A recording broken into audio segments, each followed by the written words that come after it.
What's going on, guys? Oh, you're gonna. No, go ahead. I didn't want a podium up here, but all right. Well, thanks for coming. It's occurred to me there must be some sort of thing that people do on the internet where they communicate really quickly because everybody found out about this in a hurry, Twitter or something. Anyway, so I'm stepping away from. I'll use this. Is this on? Yep. Either way. All right. So I'm stepping away from full-time driving in the Cup Series, and I'm not taking any questions. So thanks for coming.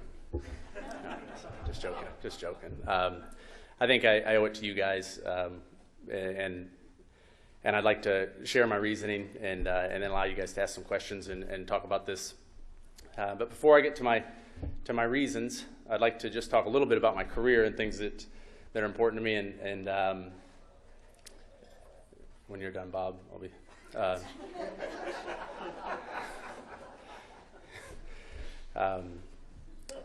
And I want to say, first of all, this is about the most scared I've ever been about something, just talking about this and going through this whole process, so bear with me on that. But I've been racing for over 20 years. It's been something that I wouldn't trade for anything. I have no regrets. It's been a blast, and I owe thanks to a lot of people, my family, my mom, my dad, and all the people who have become like family through racing, from Capitol Speedway in Holt Summit, Missouri, all the way to Daytona, and Mike Helton and Lisa and Brian France and everybody at the top of the sport. And I've had so much fun meeting everyone. Had so much fun driving. I mean, guys, there's nothing I love more than driving down a corner at 190 miles an hour sideways next to the best people in the world, the best drivers in the world. And so, yeah, my competitors. You guys are amazing. You can be jerks sometimes, but let's be honest, I can be a jerk too. So, but what you've done for me, my competitors, all of you, is you've pushed me, and you've made when you win one of these races or you do well, you know that you have beaten the best, and it feels almost impossible in the process. But then when you're done, it's the most amazing feeling ever, and that's because of how good all of you guys are. And so thanks for letting me be a part of that group. To all my crew members and team members and people who built these cars and worked on all of these things, and Jason Hedleski, my spotter, and Randy Fuller and Dave Rogers, who's become one of my best friends, and the team owners I've driven for, Mike Mittler, Jack Roush, Coach Gibbs. There are no better men on earth, and I'm glad to have been around them and to see how they do things and to have been a part of that. And without racing, I wouldn't have been able to do any of that. So the fans have been spectacular. Jack Roush said, we could all go do all this and race around in a field with nobody watching, but that wouldn't be any fun. I mean, the fans are what make this great. My buddy, the late, great Bob Healy, used to say the world's all screwed up because all the people that are qualified to fix it are busy messing with cars. And I think that sums it up. There's some really great people in the sport. So, and the media, thank you guys. I know when I first came in the sport, all you did was write nice things about me, and I thought that's how it was always going to be, and I really appreciate it, and I thank you. But then we went through some down times, and now we're good again. So if any of you are planning on writing bad stuff, you don't get the free Subway on the way out. So just let that be known. So we get to the reasons. Why would I step away from all of that? And the reasons are pretty straightforward, and there are three of them. Number one, I'm personally satisfied with my career. And I know right now you're thinking, you don't have a championship. Well, I mean, Jimmy's got some extras if he wants to send one my way, but truly, I mean, you guys know that I don't race just for the trophies.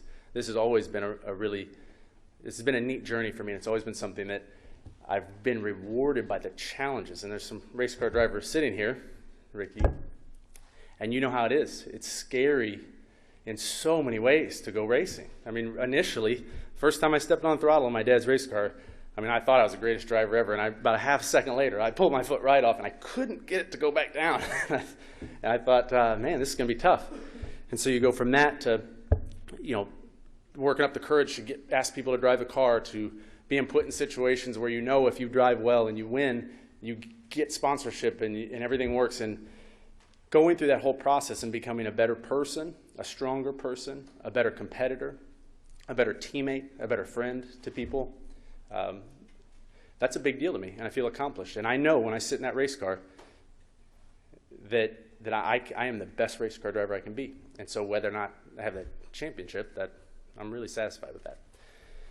So that's long-winded version one. And remember, I am long-winded. You guys know that. But I'm saving you like a whole year of this stuff by doing it this way. So second reason is that, and I'm not going to get any sympathy from anyone in the room, but this is an all-encompassing thing. You guys, we do this, and it's full-time. And not just the physical time, but I wake up in the morning thinking about racing. I think about it all day. I go to bed thinking about it, and I have dreams about racing. And that's just how it is. I've been doing that for 20 years, and I need to take that time right now and devote it to people and things that are important to me, things I'm really passionate about. And the third reason is my health.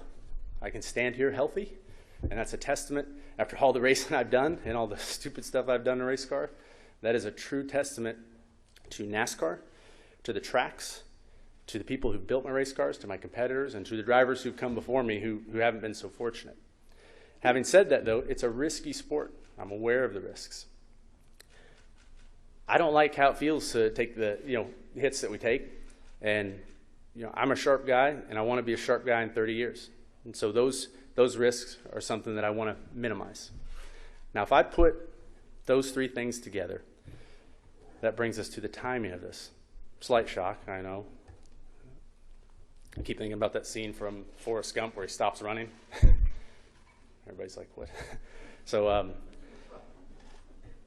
if I put those three things together, the timing for me to do this is now. And that's where Coach Gibbs comes in. I don't know if Coach is in here. Hey, thank you for allowing me to do this. This is a personal decision. If I wanted to race next year, I know I've heard, I shut my phone off, but I've heard people think I'm going somewhere else or doing something else. If I'm going to get back in a race car, which, I'm not saying the R word here. I've seen how that's worked out for guys, but if I'm going to get back in the race car, I'm calling Coach Gibbs first. There is no better race team. There is no faster car than the Toyota Camry. There's no better engine. There's no better crew chief than Dave Rogers. There's no better crew, and I'm going to race here. And so thank you. When I walked into his office, I said, "Hey, Coach, this is something that's important to me. Is this possible?"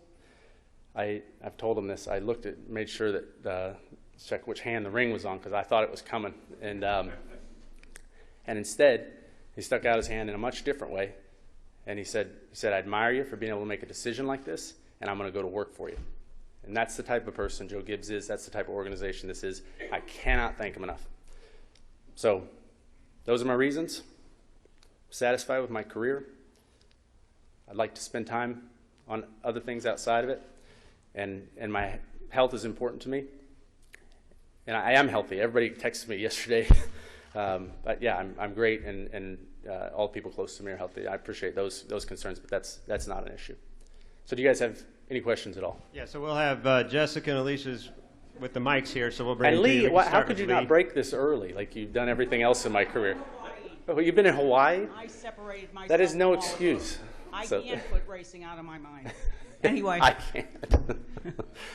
All right. What does the next chapter look like for Carl Edwards? And in this past year, you took some pretty major hits on the racetrack. Did you have any concussions or anything that might have put you more closer to the decision that you've made today?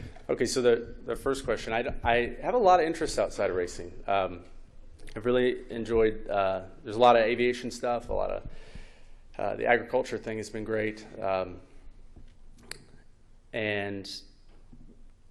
I love the sport, and I think as much as I can, we get some really exciting things coming up we're going to talk about later. I'd really like to be a part of this and be close to it, and there's no telling what we could do together, Coach Gibbs and I, going forward.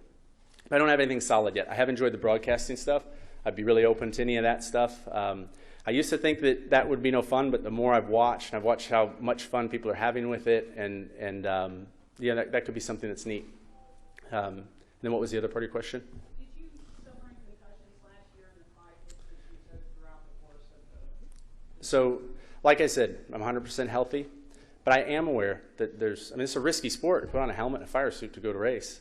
And I am aware of the the current consensus that like let me say it this way, like anybody in a contact sport, I realize that there might be long-term consequences to that stuff, and that's a piece of the puzzle. That's a part of the factor. But there are multiple parts to it. Thank you. Are you going back to Hawaii, or did I cut your vacation short?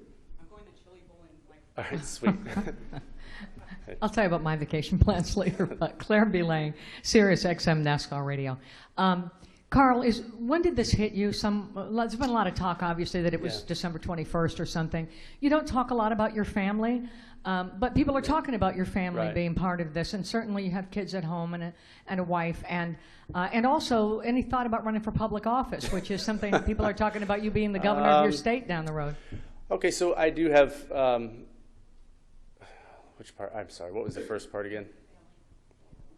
Okay, so yeah, like I said, I mean, you guys know I'm a private person. I mean, I am, and I value that. I think it's important. And but like I said, the time that this takes, I'll say this, that I want to be able to spend time on things outside of the sport that are important to me.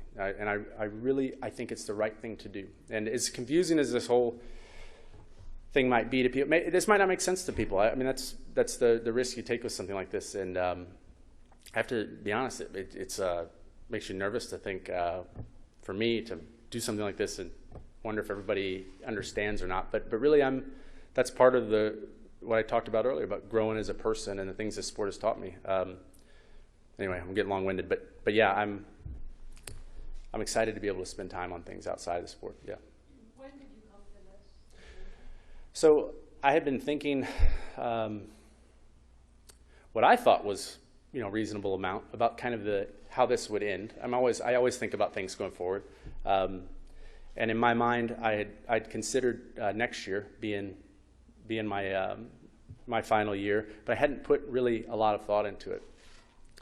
And after Homestead, I had some time to sit, think, and reflect about all this. And for those 3 reasons that I gave you, I thought, man, I can't come up with a good reason why now isn't a good time. And so I presented that to Coach. I didn't know what he would say, and like I said, he and the sponsors, I mean, everyone accommodated me in a way I just didn't expect, and that means a lot. And what about public office?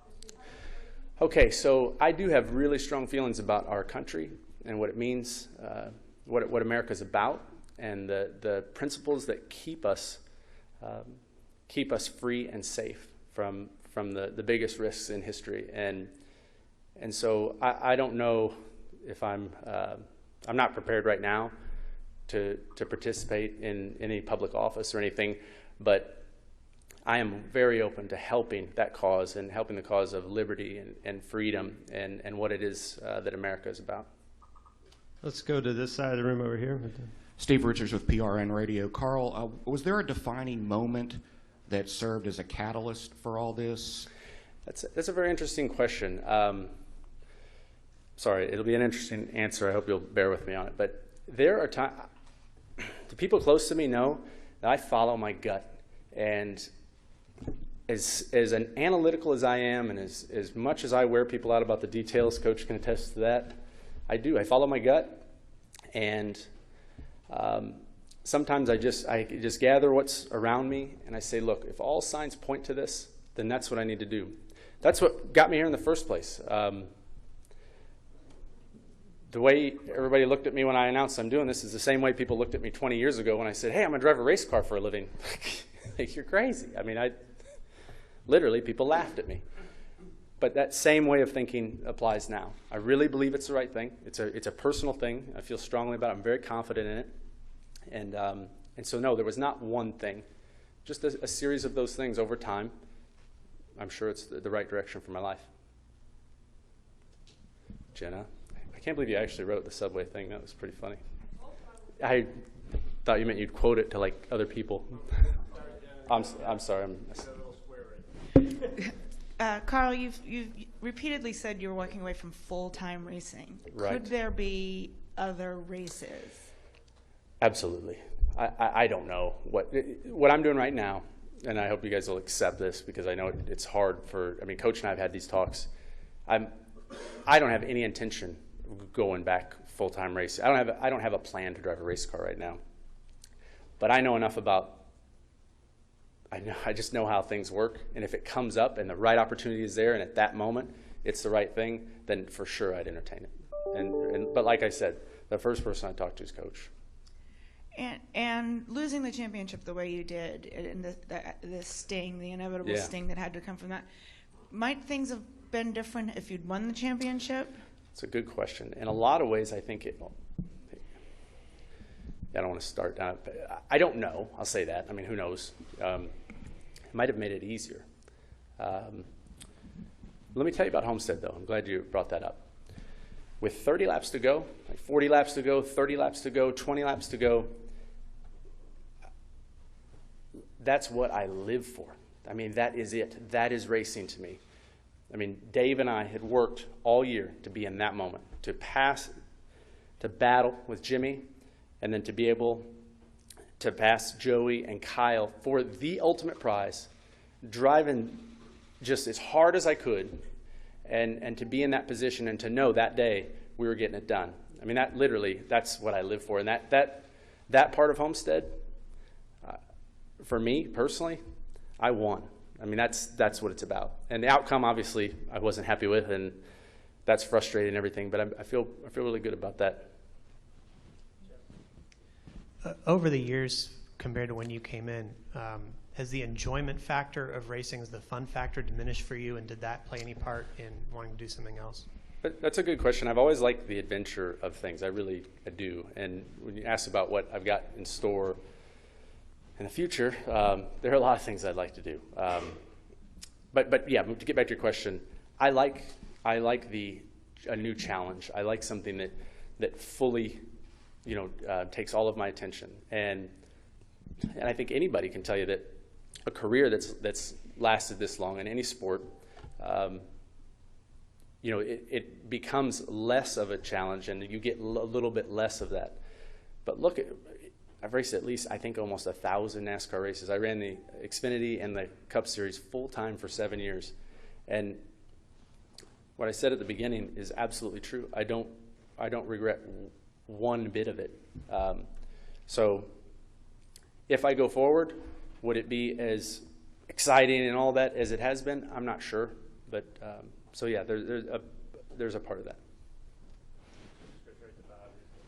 Bob Pocker, ESPN. During banquet week, you said, "I will appreciate the championship we win more because of it." Yeah. So how do you get from that Yeah. to where you are today? I don't know who was interviewing me there, but I got to Champions Week and I had a lot on my mind, and then I just kind of felt it kind of took me off guard to start talking about it again. I hadn't talked about it with anyone. But yeah, I'm not going to say this whole thing was easy or clean or perfect this isn't there was no epiphany moment. This has been something I really thought a lot about, and it wasn't easy. So, pardon me if I went back and forth a little bit about it. Kenny Bruce with NASCAR.com. Carl, you've talked a little bit about this. Excuse me. You've made it a point to do everything in your power to spend time with your family, from staying in Missouri, flying back and forth. That's been an important part to you. And then you also talk about how passionate you are when you get involved in something. You like to go all in on it. Are you trading one passion for something else, and the time spent with family and other things is not going to be much different, not going to be impacted by that? Or do you feel like you're going to be able to spend more time with them? I'm sorry. So you can explain what exactly? Okay, so you've gone out of your way to make sure that you're able to spend time with your family. Yes, yep. Racing obviously takes a lot of time away from it and everything, but are you going to be doing other things that are still going to impact how much? Are you saying right now am I going to go jump into the and go all 2020 in presidential race or something crazy? No, hell no. No, I'm going to take some time. That's one of the beauties about this decision. I don't have there's no life raft I'm jumping onto. I'm just jumping, and in a way it makes it easier because I'm not being swayed by some carrot out here, something going on. There is no new manufacturer ride coming in 3 years that they're paying me a fortune for. There is no, there's nothing like that. And so this is a pure, simple, personal decision, and for that I'm grateful. Okay, and also recent retirements, Jeff Gordon, Tony Stewart. Yeah. Did that That's have funny. any impact? Did you look at that at all, and did that kind of get the thing started for you? I'll tell you something. I have learned a lot from my competitors, truly, and that's one of the only things I wish I had done a little better, and hopefully I still can, is spent more time with those guys. And it's an interesting relationship because we're competing against each other so hard, but there's so many things we can learn from one another. And as I've become closer with a lot of these guys, I think there is more to learn from one another. But yeah, it's a long-winded thing to say, but there was nothing really particular about any of those. This is my decision, and it's something that I made on my own. And I want to say one other thing about my teammates. I don't know if Denny's up yet, so he might not see this, but they're awesome guys. My teammates are amazing. I've heard people say, somebody said, well, wait, can you not get along with your teammate?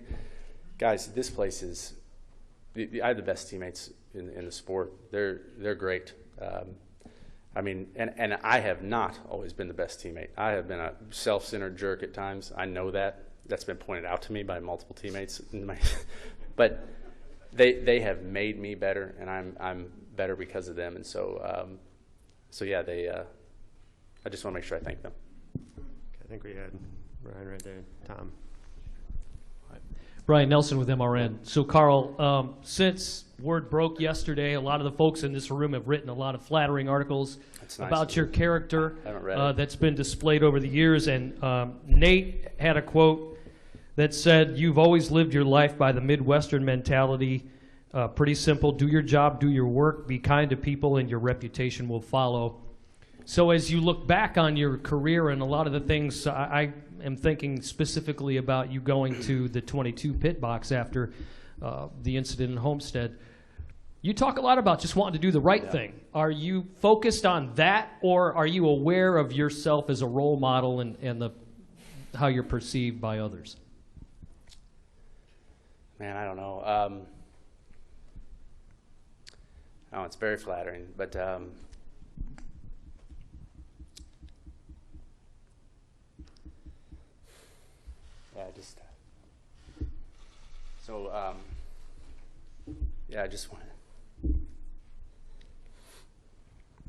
I just want to be a good person, So.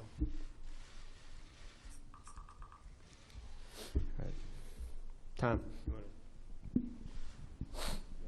Yeah, I'm sorry. Sorry, guys.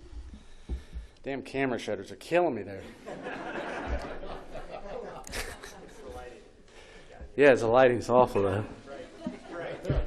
I'm sorry. Just nice of you to say, and just think about I want to. It's important to me to be to do the right thing, and I do not always do the right thing, and I'm, just like anyone, there are things I wish I could do over, and that's that. Okay. Hi, Carl. Tom Jensen, FoxSports.com. You referenced as your third item your health. Yep. How much of watching Dale Earnhardt Jr. go through a really, really long recovery period for a very serious concussion have an impact on your thoughts, or did it? I think everyone paid attention to that, and I'm telling you, Dale Earnhardt Jr. is a hell of a guy.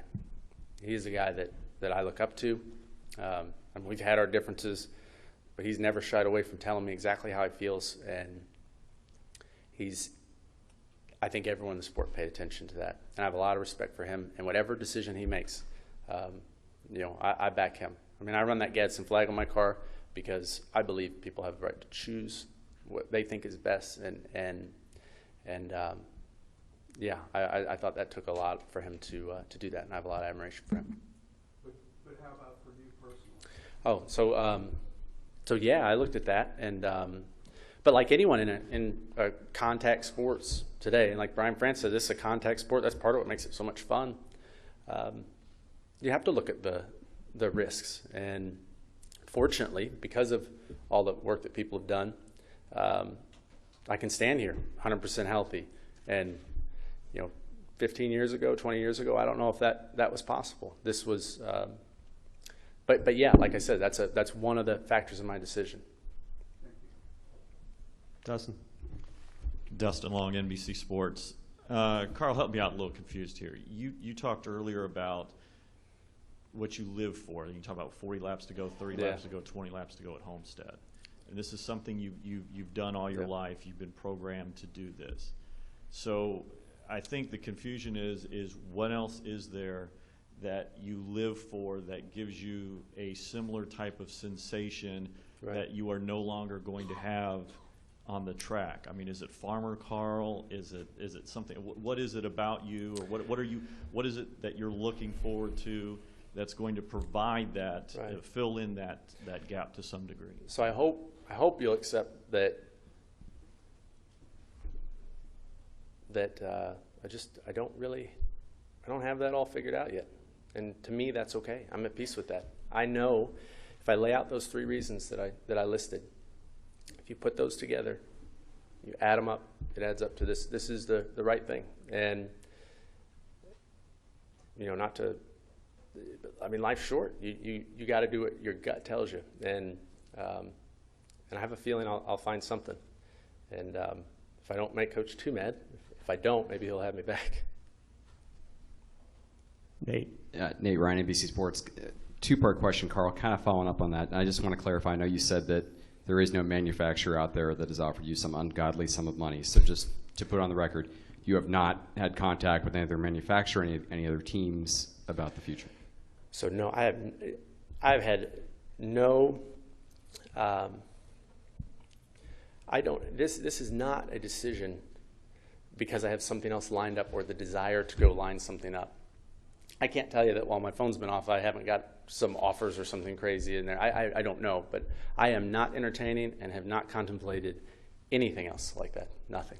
Okay. And then to follow up on what you're saying about Coach Joe would be your first call. If you decide you want to come back and race, what do you think his response would be to that? Because obviously, I don't know, to use a famous NASCAR team owner expression, I don't know if there's going to be a lot of room here at the end for you going forward. So what happens if in 18 you decide you want to come back and you can't come back here? Well, if there's one thing I learned about Toyota is that Toyota makes sure that that what they go do, they do well. And we look at what Martin was able to do at Furniture Row, Barney Visser and those guys.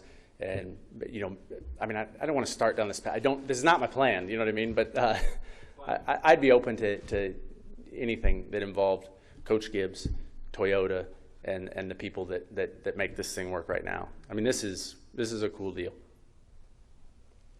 Go back to the right side of this room, and we have and I hope 5 I'm more not minutes, speaking out of turn or anything. I hope I'm not.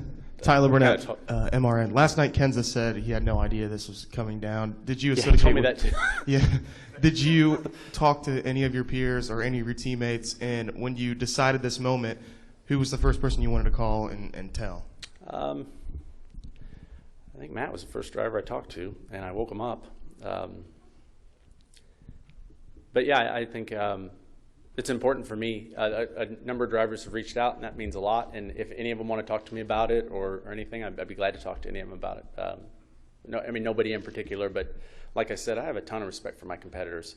And I used to truly go with the idea that you show up at the racetrack with your own stuff, and they're your enemies, and you take your money home and don't worry about them. And I've learned that it's not like that. You can go out and compete and appreciate that competition and be respectful off the track. And I've learned that from my competitors. So I got nothing but love for those guys and girls. And if there's anything I can do for them, I will.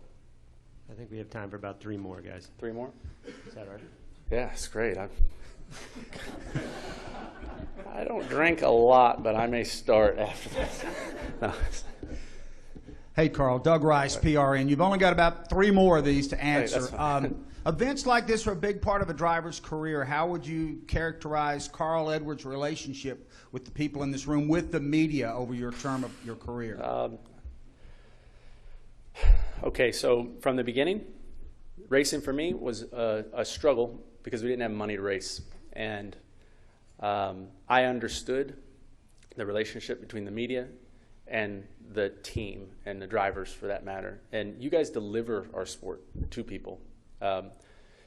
if I'm not at the track, I will be reading your articles and watching your shows and watch. I mean, I'm going to now be, you know,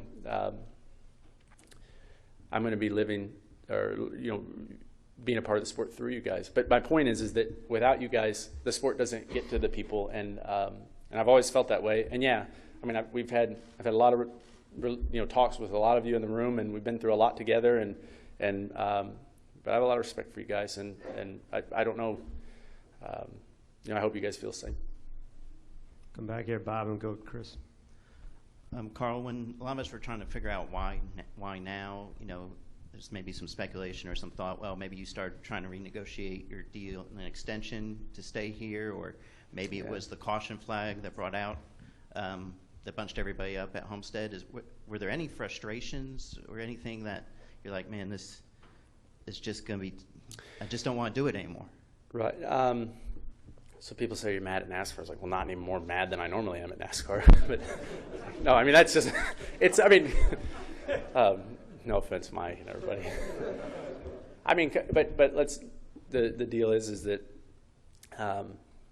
let me say this, as recently as Vegas, I sat down across the table at breakfast, just me and Brian France, and we had an unbelievable talk. There's never been more open communication between the drivers in NASCAR, and I can assure you this, Lisa, Brian, Mike, Richard Buck, everybody, they want this sport to be the best it can be, just like all of us. And if there's anything I can do to help them, I'd be glad to do it. So that answers part of it. I think there was another part you asked me. Have you started, have you talked about any sort of contract extension reviews before? No, this has nothing to do with any contract negotiations or anything like that. Yeah, this is not a money deal, guys. I mean, yeah, I like getting paid. That's great. But it's never been my whole career. I mean, if I was looking for the sure bet to make a living, I would not have picked racing. So this isn't some sort of thing to negotiate more money. Okay, we're going to go Chris, Jim, and then finish with Ryan. Chris Knight, CatchFence.com. Carl, your fans on social media last night and yesterday were outpouring, emotional, said that they were sad and frustrated, and some of them were angry, but they respected you and they understood that you made the decision to walk away. Yeah. What's your legacy with your fan base, and what do you encourage them to do moving forward? Okay, so when I started racing, there weren't a lot of fans. I mean, there weren't this many people at the racetrack usually, and so as it got going, early in my career with Jack, when we were on fire and everything was great, and I thought, well, that's just how it is. People love you, you know.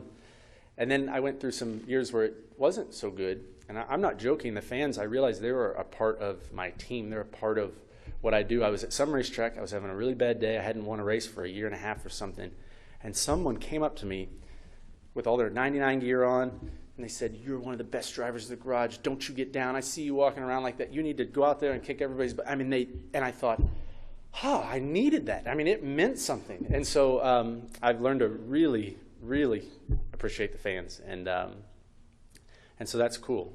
And it does mean a lot. I did get a lot of people asking. I mean, I felt like people were, in the last day since Tom broke this, a lot of people were worried about my health and stuff like that. That meant a lot. People are actually concerned. And so that's really, really cool. All right, Jim Utter, and then we'll finish with Ryan McGee. Jim Utter, motorsport.com. Carl, there seems to be a lot of people who just find it hard to accept that you are in such a good position that you could still accomplish a whole lot. Yeah. But when I first met you was when you came into the Truck Series, and you were the guy who had been walking around with his business card just trying to get a job. When you look from your perspective, is this more than you ever expected? Yes. Yeah, I don't know how to explain it. I mean, it's literally like living a dream. And yeah, it is. It's more than I've ever expected. I've accomplished more than I ever dreamed of accomplishing. I have a satisfaction that I don't know how to express. And it's just because it's been such a challenge. And you guys know how that is. I mean, you guys everybody in this room has worked hard at something and been nervous and insecure, but kept digging and learned all those lessons. And then you get to a point where you're like, I've done this. This is great. And that is way more than I ever expected. So yeah, I'm very satisfied with that. All right, last question from Ryan here. Carl, we've Thanks, talked John. about the fans, we've talked about us, we've talked about the teammates. What's been the reaction at home to this? I've had the most support ever. I am so fortunate. I think everything truly happens for a reason. I really do. And I think that early on in my career, I used to sit. I mean, I remember sitting there being so upset and so frustrated because this is something I wanted so bad and it wasn't working, and I struggled. And just like anybody who's working at something hard. And now I look back on those times and I realize that those are the times that the friendships were forged, that the people that I could depend on were apparent, and those people are still there for me. And I mean, literally, I don't think they care if I'm standing on the podium with one of Jimmy's trophies or, sitting in the tractor, or anything. I think they're truly my friends, and their support's been unbelievable. All right, we appreciate it. Unless you All have right, any yeah. closing remarks. Yeah, just thank you guys. Thank you guys immensely. All of you. You guys have done so much for me, and who knows what the future holds. If anybody has any ideas, I'm open, and I'll see you guys around, and just have a great season. I will be watching the Daytona 500. It's very exciting what you guys have going on, what NASCAR has going on. I think the sport has a really bright future. The partnership with Monster is something that's really exciting. It's cool that they came on board, and I hope everybody has a great year. Thank you, guys. Thanks, everybody.